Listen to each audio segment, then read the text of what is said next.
Isa ka ba sa mga taong mahilig mag-ipon? Pero isa ka rin sa mga taong mabilis maubos ang iyong ipon. Gusto mo bang malaman bakit nagkaganon? Abay, mag-subscribe ka na kay Ate Tintin. Pindutin mo ang like button na yan kung super relate na relate ka.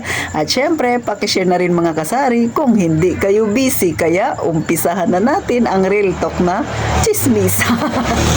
So gaya ng nasabi kong nauna, mga kasari, mahilig kang mag-ipon.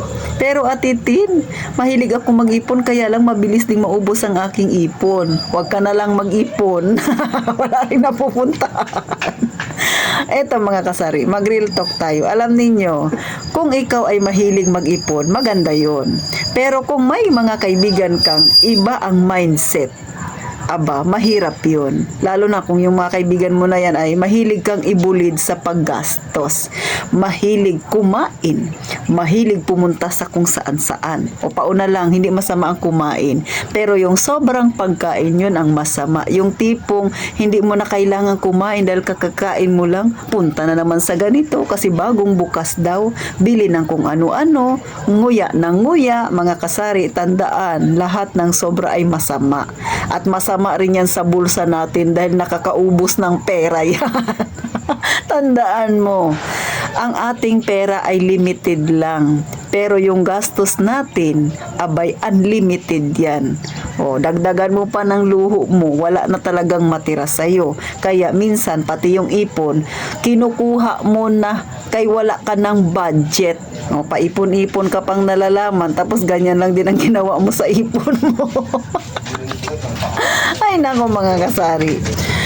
Kung sa tingin mo, may ganyan kang klaseng kaibigan, hanggat maaga pa, iwasan mo na. Hanggat maaga pa, lumubay ka sa ganyang klaseng kaibigan na may ganyang ugali. Bakit? Baka mamaya hindi mo na mamalayan yung ugali ng kaibigan mo na adapt mo na. Isa ka na rin sa gastosera. Yung tipong hindi mo naman kailangan pero gusto mo lang. O, kaya bili ng bili. Alam nyo, malakas makahawa yung ganyang ugali mga kasari. Si Ate Tintin may ganyang kaibigan kaya inalis ko yan sa aking buhay. O, kung ayaw ninyong alisin yung ganyang kaibigan, syempre dahil lalo na kung matagal nyo ng kaibigan, bawasan ninyo ang pakikisalamuha mga kasari. Kasi nga, hindi magiging maganda yan.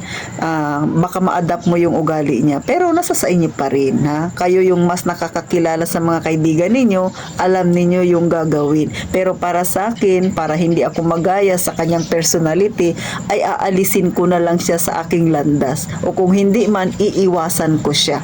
Mas mainam yung ganon kesa makuha ko yung ugali na meron siya na hindi makakatulong para sa akin.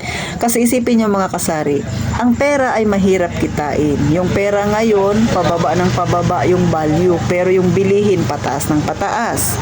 O, katulad sa aming mga nagninegosyo, lumalaki yung aming puhunan kasi nga tumataas yung bilihin. So, kailangan namin magdagdag ng puhunan. Pero yung kita namin, kung tumaas man, napakaliit lang.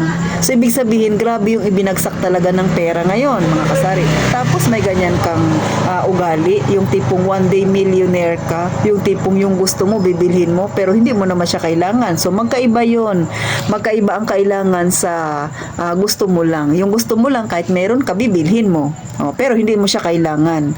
Pero, syempre, mga kasari, nasa sa inyo yung desisyon. Kaya Titintin, ipinapakita ko lang sa inyo yung posibilidad na pwedeng mangyari kapag yung mga ganyang ugali ay hindi mo naagapan. Talagang wala kang maiipon. At kung may maiipon ka man, sigurado ako, pag ganyan lagi ang kasama mo, mauubos yan. Kasi nga, naa-adapt mo ang ugali na meron yung kaibigan mo. Kaya, kayo pa rin ang magdidesisyon, mga kasari. Hindi masama ang makisalamuha, hindi masama ang makisama. Pero minsan yung term na pakisama ay hindi maganda. Bakit? Kasi yung ibinibigay mo na lahat doon sa kaibigan mo, kasi lang nahihiya ka, kasi lang matagal mo na siyang kakilala. Pero para sa akin, ang tunay na kaibigan, hindi yan ang sukatan. Ang tunay na kaibigan, makikita mo yan sa oras ng kagipitan. At saka, maiintindihan ng tunay na kaibigan na kailangan mong mag-ipon at magtipid. Minsan, magpapayo pa yan, ay tama yan, Beshi. Pero yung kaibigan na hindi niya iniisip yan, masama syempre ang dating yan sa kanya. Pero, kayo pa rin ang magdidesisyon kung patuloy nyo ba silang pakikisamahan. Pero sa huli nga ang pagsisisi. Mas mainam pa kung may pera kayo, itabi. Para magkaroon ng emergency, may madudukot ka. Kasi pag wala kang madukot sa utangan ng hantungan mo at syempre malulubog ka. So, maganda ba sa tingin mo ang mangyayari pagka ganyan? Hanggat maaga pa, hanggat hindi pa nangyayari sa'yo, gawin mo na. Mag-ipon at huwag mong gagalawin ang ipon mo. Iwasan ang mga kaibigang may ganyang mindset na painay gastos ang alam. Higit sa lahat, syempre, ayusin ang sarili. Ayusin yung pananaw sa kung ano ba yung gusto mong mangyari sa iyong buhay. Ako, nakukwento ko to sa inyo kasi nangyari na yan sa akin. May kaibigan din ako na super close kami. Lahat ibinigay ko, nakatira siya sa akin, libre lahat. Ako ang gumagastos, wala siyang binabayaran, akin lahat. Si Ate Tintin hindi nakakaipon. Di ba?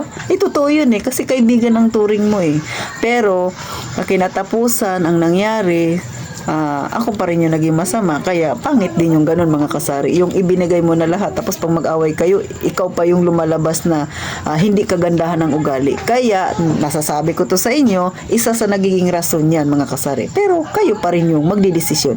So hanggang dito na lang mga kasari, sana kahit papano natuto kayo kay Ate Tintin o nakakuha kayo ng idea na pwede ninyong gawin. Baka kasi ito yung isa sa mga dahilan bakit hindi ka nakakaipon, or kung nakakaipon ka man, nauubos ang ipon mo kasi may ganito kang kaibigan na ibinubulid ka sa paggastos.